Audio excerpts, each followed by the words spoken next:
ડભોઈના સાંઠોદ શંકરપુરા માર્ગ ઉપર નમી પડેલા વીજ થાંભલા અને ટ્રાન્સફોર્મર ભયજનક હાલતમાં જોવા મળી રહ્યા છે, ત્યારે તંત્ર ઘોર નિંદ્રામાં હોય તેમ લાગી રહ્યું છે.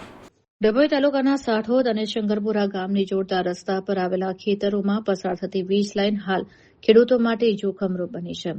ખેતરોની મધ્યમાં આવેલા વીજ થાંભલાઓ અને ભારે ભરખમ ટ્રાન્સફોર્મર ભયજનક રીતે નમી ગયા હોવાથી મોટી દુર્ઘટનાની ભીતિ સેવાઈ રહી છે.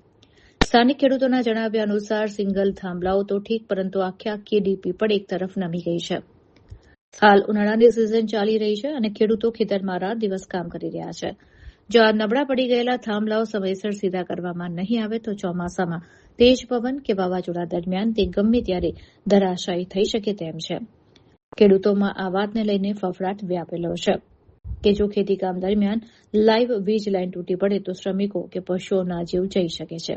આ ઉપરાંત વીજ પુરવઠો ખોરવાતા પાકને પાણી પીવામાં પણ મુશ્કેલી સર્જાશે. વારંવારની રજૂઆતો છતાં MGVCLના અધિકારીઓ આ ગંભીર બાબત પ્રત્યે લાલિયાવાડી કરી રહ્યા હોય તેવું જણાઈ રહ્યું છે.